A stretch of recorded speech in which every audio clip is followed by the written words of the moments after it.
Brothers and sisters, when we invited Bishop Joseph and Bishop John to speak to the capitulars, they told us, Khi chúng tôi mời quý Đức Cha Chính Giuse và Đức Cha Phụ tá Gioan đến với tổng hội của chúng tôi, we welcome you to Swanlock, not as a matter of favor, but as a profound gesture of our communion with you. quý Đức Cha đã nói, chúng tôi tiếp đón tổng hội dòng Đa Minh không phải chỉ vì sự quý mến đơn thuần, mà là một cử chỉ của sự hiệp thông sâu xa với dòng Đa Minh. He repeated the same thing at the beginning of this Eucharistic celebration. Ở đây chúng ta nghe thấy những điều rất tương tự như vậy khi chúng ta cử hành phụng vụ thánh thể hôm nay. I thought that the word communion, which has kept coming to my mind since I heard it from the relatio, must really be an inspiring message of the Lord to our general chapter. Từ ngữ hiệp thông đã in sâu trong tâm trí tôi từ lúc đó. Sự hiệp thông này chắc chắn là một sứ điệp của Thiên Chúa khích lệ tổng hội của dòng chúng tôi. And now Bishop Joseph has invited us to celebrate this sacrament of communion and thanksgiving, the Eucharist. Và hôm nay Đức Cha Giuse lại mời chúng tôi đến với bàn tiệc thánh thể, bí tích của sự hiệp thông và lời tạ ơn. As we listen to the prophet Zechariah, it is not difficult to imagine that what he said is somehow taking place right in this cathedral. Many peoples and strong nations shall come to seek the Lord, to implore the favor of the Lord. Chúng ta nghe trong sách ngôn sứ Zechariah và chúng ta dễ dàng liên tưởng được rằng điều ngôn sứ đã nói một cách nào đó đang vang lên trong ngôi nhà thờ chính tòa này, rằng các dân nước hùng cường sẽ tuôn đến và tìm kiếm Đức Chúa và cầu khẩn danh Ngài. As you can see, we have come from many nations to seek the Lord's grace as brothers, that we may become more like Christ the preacher, so that what the prophet dreamt may become a reality. Let us go with you, for we have heard that God is with you. Và quý anh chị em đều thấy chúng tôi là các tu sĩ Đa Minh từ khắp nơi trên thế giới đến đây để tìm kiếm phúc lộc của Thiên Chúa, để chúng tôi có thể trở nên giống Đức Kitô rao giảng tin mừng hơn, và nhờ đó điều mà ngôn sứ đã mơ ước trở thành hiện thực, rằng chúng tôi sẽ đi với anh em vì chúng tôi đã nghe biết rằng Thiên Chúa ở với anh em. How can this be? Làm sao có thể được? Who should we be and what should we do so that when we preach, people could say, God is with you? Làm sao điều này có thể trở thành hiện thực? Chúng ta sẽ trở thành người như thế nào và chúng ta sẽ làm gì để khi chúng ta giảng dạy, mọi người có thể nói rằng Thiên Chúa ở với các anh? I know an ordinary but joyful friar who is loved by many. When people see him coming, you could hear some say, thanks be to God. Tôi biết His presence reminds them of God. He is a blessing. Tôi biết có một tu sĩ Đa Minh rất bình thường nhưng mà vui vẻ và đã được rất nhiều người quý mến. Khi vị tu sĩ đến, mọi người đều nghe được rằng tạ ơn Chúa, bởi vì sự hiện diện của vị tu sĩ ấy nhắc nhớ chúng ta đến sự hiện diện của Thiên Chúa. Thật phúc đức cho vị tu sĩ ấy. But I have also seen one or two grumpy and grouchy friars, and I believe they are an exception. When people see this brother coming, you could almost hear them say, "Oh God, come to our aid." Nhưng mà tôi cũng có nghe và gặp một vài tu sĩ cầu có, gắt gỏng, hy vọng họ chỉ là một số ít. Và khi thấy những vị ấy đến thì người ta cũng nghe lời than rằng Giêsu Maria Ruse, lạy Chúa xin đến cứu chúng con. As we look closely at the gospel reading, we realize that among the difficult things an apostle ought to do, Jesus repeats only one advice, and it involves eating. Stay in the house eating and drinking at their table. Do not move from house to house. And then again, when they welcome you, eat what is set before you. Chúng ta nghe trong bài tin mừng hôm nay, chúng ta nhận ra rằng giữa những lúc khó khăn thì chính các tông đồ vẫn phải đi loan báo tin mừng.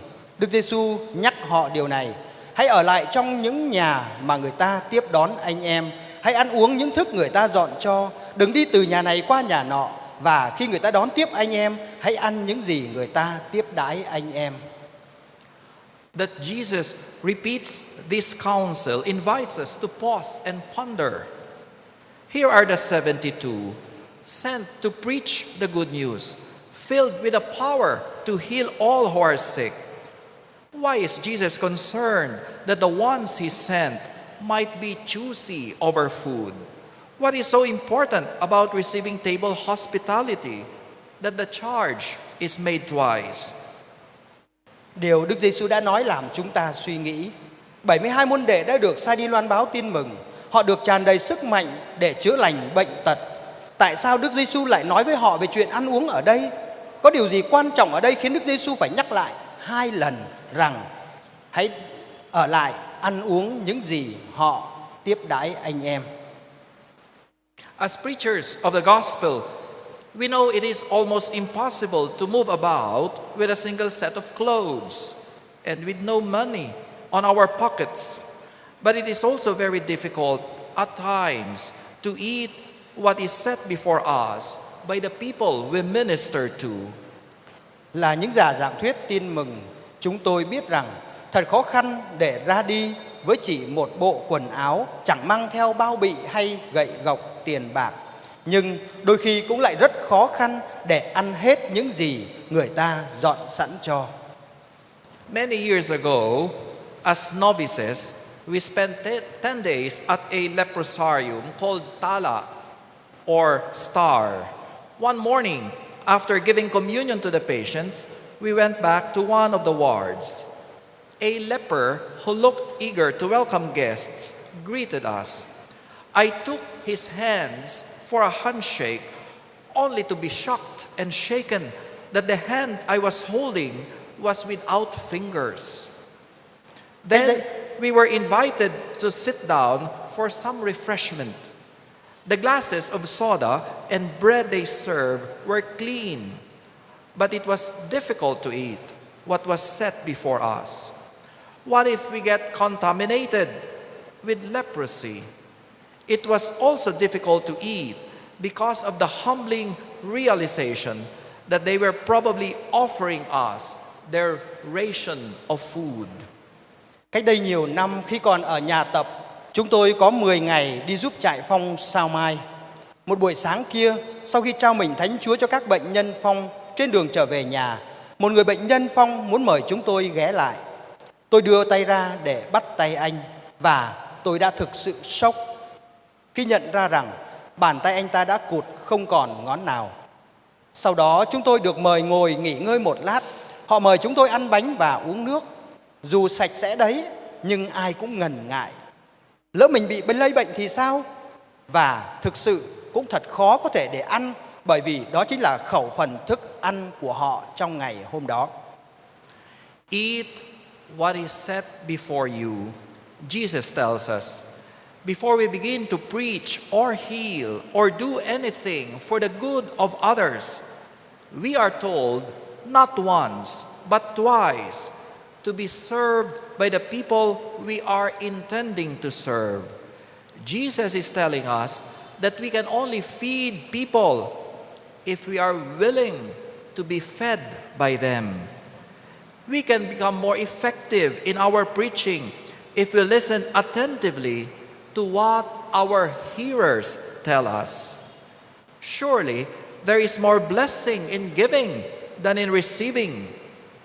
But what good is giving if no one is willing to receive? Is not the joy that we feel when we give a gift in itself?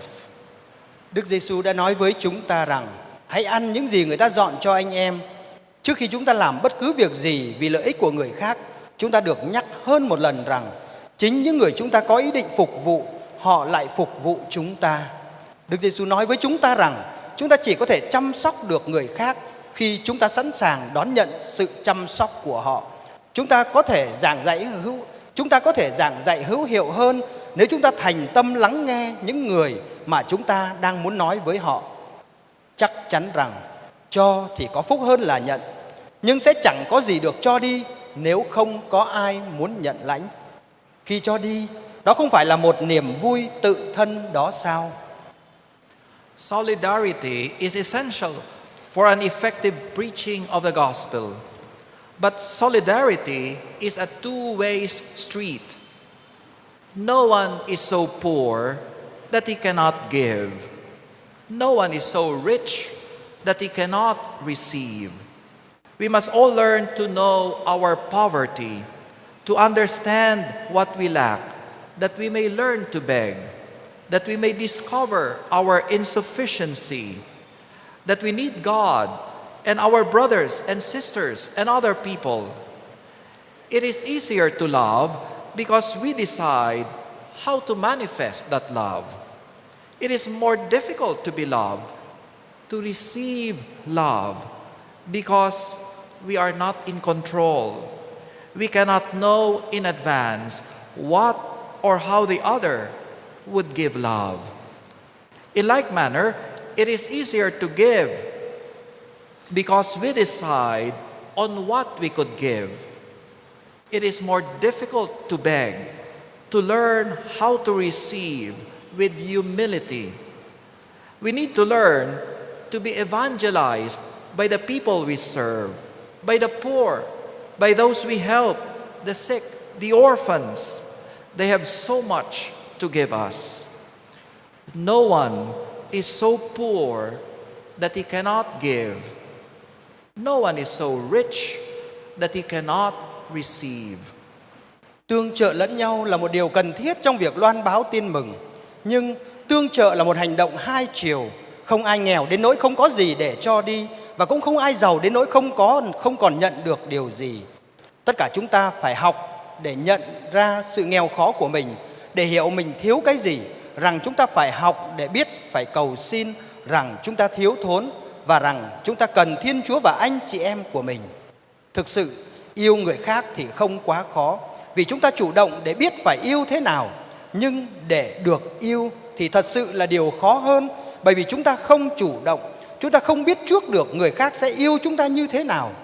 Cũng giống như vậy, cho thì dễ hơn, bởi chúng ta chủ động cho điều mình có thể cho.